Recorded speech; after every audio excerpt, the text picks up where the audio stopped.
안녕하세요, 일렉트로캠입니다. 오늘 놀라운 소식들이 계속 나오기 때문에 안 만들 수가 없었습니다. 이 채널은 테슬라의 모든 것을 알려드리려고 하는 채널이고요. 테슬라가 로보택시를 런칭한다라는 거를 이제 일론 머스크가 X에도 일종의 컨펌을 좀 해준 거죠. 그뿐만이 아니라 로보택시 얘기가 워낙 있었으니까 이제 어스틴에서 모델 Y를 계속 테스트하고 있다고 이것도 이제 밝혀졌죠. 그뿐만이 아니라 이제 6월 달쯤에는 로보택시뿐만 아니라 이제 무인으로 이제 차가 배달이 되는 그런 것도 목격할 수 있을 것 같습니다. 근데 또 이러면은 비판하시는 분들이 있겠죠. 그리고 저도 그렇게 예상을 합니다. 일론 머스크도 뭐 얘긴 하긴 했는데, 그러니까 리미티드 런치고 아마 지오 펜스, 그러니까 특정 에리아에서만 하겠죠. 주로 이제 테슬라 인플로이드라든지 기가 텍사스 근처 공장에서 교통 여건이라든지 이런 게 된다든지, 그리고 분명히 리모트 슈퍼비전, 그러니까 리모트 컨트롤이라든지 그거를 리모틀리 사람이 모니터링을 할 겁니다.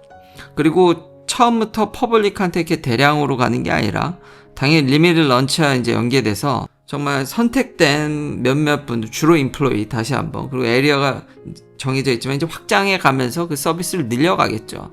그게 뭐냐라고 뭐 비판하는 게 분명히 주류 언론들의 포화가 예상이 됩니다.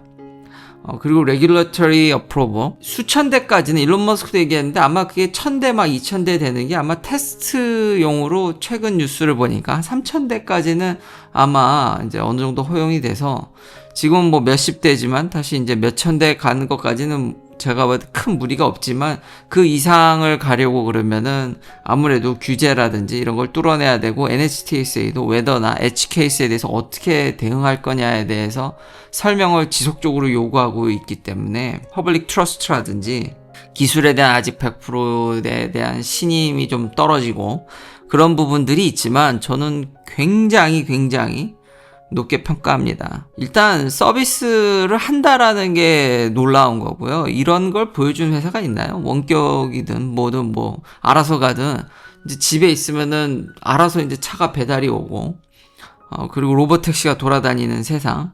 저는 이런 거를 해주는 테슬라에게 이래서 약간 팬심이 좀 작용하는 거죠. 기술적으로 정말 이런 걸 보고 즐기게 해주는 실제로. 그래서 제가 그래서 이렇게 채널을 운영하는 거고요.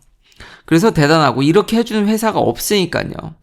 그리고 AI를 통한 그게 AI가 요즘 다 핵심이고 지금 모델 Y, 그러니까 작은 모델 2라든지 이건 테스트를 한다는 얘기도 있고 그런 영상들이나 이런 것도 뭐 눈에 잡히기도 하고 그런데 저는 딱히 그것에 큰 무게를 두지는 않습니다. 뭐 물론 좋죠. 저렴한 모델이 나오면 다 좋은데 각자의 용도에 맞게 특히 이제 크기에 맞게 되겠죠. 그렇게 선택을 하게 될 뿐, 그러니까 크기에 맞게 선택을 하게 될 뿐, 결국 운전은 FSD가 할 겁니다. 스마트폰에서도 제가 느끼듯이 지난 영상에도 얘기했지만 최근에 제가 계속 이런 걸 반복적으로 얘기를 하는데 결국 껍데기일 뿐 우리는 FSD를 통한 그러니까 운전을 대신 해주는 단지 크기만 선택할 뿐이지 작은 모델이 나왔든 로보택시 전용의 사이버 캡이든 별로 그렇게 저는 중요한 것 같지 않습니다. 기존의 모델 Y로도 로보택시를 할 수 있는 거고요. 얼마든지 AI라든지 소프트웨어가 이게 붙게 되면은 결국 길을 찾아낼 겁니다. 그러면 지금 좀 인기가 조금 식은 전기차 판매량이 다시 올라갈 수도 있고 그리고 택시로 밀어낼 수도 있겠네요. 또한 지금 미국도 고령화가 한국만큼은 아니지만 그래도 고령화가 되고 있고 이런 시골 동네라든지 이런 데는 교통 여건이 굉장히 불편한데 나이신 분들은 차가 없어요. 그러니까 미국은 차가 없으면 근본적으로 뭐 대도시도 좀만 나가도 대중교통이 형편없기 때문에 움직이기가 쉽지 않은데 그런 분들한테 지속적으로 로보택시 서비스를 제일 먼저 오히려 몬타나나 진짜 이런 시골주는 뭐 고속도로에도 차가 안 다니는데 그런 데는 더 공격적으로 갈 수도 있겠네요. 그러니까 요소에 그렇게 침투할 만한 공간들이 있고 이런 서비스를 런칭하고 차도 자기가 만들면서 분명히 그런 데를 다 파고들 겁니다. 그러니까 갑자기 막 미국 전역에 런칭이 되진 않겠지만 그리고 투자자들의 그 시간 그러니까 시간의 문제인 거지. 그러니까 기대치에는 처음에 못 미칠지언정 결국 시간의 문제지. 이거를 해줄 회사는 테슬라가 굉장히 유력하고 이런 거는 쉽게 따라 할 수 있는 게 아닙니다. 제가 누누이 얘기하는 거지만 데이터라든지 이런 플랫폼을 구축해가는 거기 때문에 옛날에는 선진국이 이런 걸 하면은 후발주자들이 금방 카피해서 쫓아왔는데 전혀 지금 카피가 일어나고 있지 않잖아요. 그러니까 비슷하게 시도는 하는데 동일한 결과물이 잘 안 나오잖아요. 중국 정도, 이제 규모를 자랑하는 중국 정도는 할 수 있지 그 외에는 쉽지가 않다. 그러니까 독보적인 위치를 점할 수 있다. 그러니까 옛날과 기술이 달라졌다라는 점. 그러니까 단순 카피가 쉽지 않다라는 점. 그런 면에서 지금 런칭하는 게 단순히 어떤 해프닝이나 이런 걸로 끝날 것 같진 않습니다. 테슬라는 지속적으로 하드웨어와 소프트웨어, 그러니까 AI를 필두로 이걸 묶는 작업을 계속하고 이 두 가지의 시너지는 결국은 어딘가는 뚫어낸다. 미국 내에서 어딘가는 이게 허용되는 주들이 금방금방 또 나올 거고 이것뿐만 아니라 결국 껍데기일 뿐 물류도 세미 트럭도 결국 이걸로 움직이게 될 테고 금방금방 그 파급 효과는 기술자 입장에서 연구하는 입장에서는 굉장히 빠르고 투자자 입장에서는 좀 느릴 수도 있겠지만 연구자 입장에서 워낙 빠르다 보니까 계속해서 이렇게 팬심으로 응원하게 되고 이걸 보게 되네요. 그러니까 분명히 빈틈을 찾아낼 거다.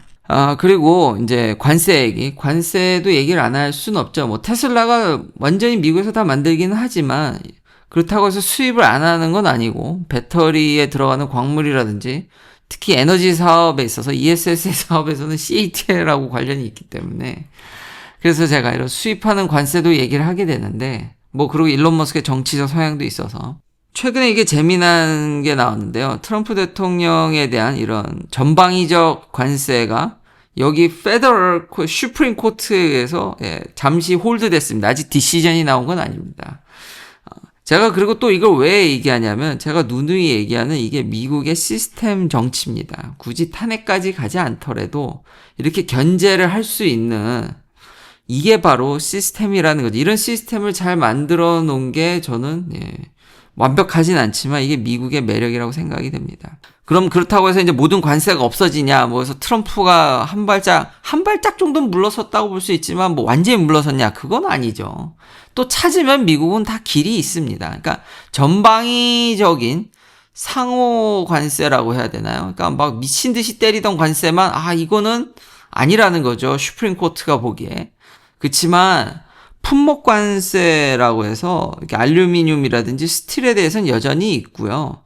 그리고 타겟해서 그러니까 뭐 트레이드가 언페어하다든지 그러니까 중국을 특정하는 거죠. 그런 쪽으로 어떤 목표 지향성으로 타겟팅된 관세들은 다 유효합니다. 그래서 트럼프 대통령이 또 이거 소송을 바로 즉각 항소했기 때문에 그러니까 대통령도 고소당할 수가 있는 거죠. 이런 부분에 있어서 이런 정책적인 부분에 있어서 정치에 있어서 이제 고소를 당할 수가 있는 거고 즉각 상고하는 거고 그러니까 견제 그러니까 대통령한테 권력을 참 많이 주지만 미국은 요소요소에 이거를 브레이크 걸 만한 것들이 참 잘 돼 있다라는 생각이 듭니다. 약간 다른 부분인데, 그러니까 규제는 좀 줄이더라도 이런 견제할 수 있는 것들을 많이 만들어 놓는 게 사회 시스템이 얼마나 안정적인지 사람을 믿기란 쉽지 않습니다. 사람은 완벽하지 않기 때문에 결국 그에 걸맞는 시스템이 와야지 사회가 좀 안정적으로 돌아가지 않을까. 그러니까 추후 아마 계속 트럼프 대통령은 그 슈프림 코트의 의중은 그냥 의회랑 협의해라. 컨그레스 어서라이제이션이 있어야지만 그 정도로 광범위하게 막 때릴 수 있지. 너 혼자 그렇게 하면 안 된다라는 거기 때문에 의회랑도 지금 상황을 일단은 다 먹고 있기 때문에 의회랑도 얘기를 하겠죠. 근데 이게 문제가 그러면 이제 속도가 느리거든요. 그럼 이제 다른 법들이 있어서 그 법들을 이용해가지고 지금이 어떻게 해서든지 위기사항이라든지 아까 말했듯이 타겟팅은 되기 때문에 여러 카드들을 발동시켜서 계속해서 이걸 하려고 할 겁니다. 그러니까 좀 물러선 거지. 그러니까 약간 합의점을 찾는다고 보여지는 것 같습니다. 완전히 물러섰다고 보기에는 어렵습니다. 여전히 다시 한번 타겟팅이라든지 다른 관세를 발동할 만한 섹션들이 다 있기 때문에 예상보다는 파급 효과 조금 줄어들었을 뿐, 저도 그쵸. 그러니까 전에 결론 내렸듯이 예상보다는 더 갔지만 역시 미국답게 이게 좀 내려갔고, 그리고 진짜 적은 외부 국가들이 아니라, 이 관세 협상하는 외부 국가들이 아니라 이걸 소송을 건 게 미국의 대부분의 회사들입니다. 그러니까 수입을 못하게 되면 힘드니까 이 여러 회사들, 그러니까 뭐 빅테크도 얘기가 될 수 있는데 주로 이제 주도적으로 하는 것들이 소상공인이라든지 중국에서 엄청나게 수입을 하시는 분들이라든지 여러 나라에서 수입하시는 분들이 더 주도적으로 이런 모임, 상공 모임에서도 이걸 주도적으로 했더라고요. 그러니까 이 미국 내에서 참 이런 견제들, 이런 모습을 보면서 역시 시스템이라는 점, 제가 말한 시스템은 이런 겁니다. 긴 영상 시청해 주셔서 감사합니다. 다음도 테슬라 관련 이야기들로 찾아뵙겠습니다.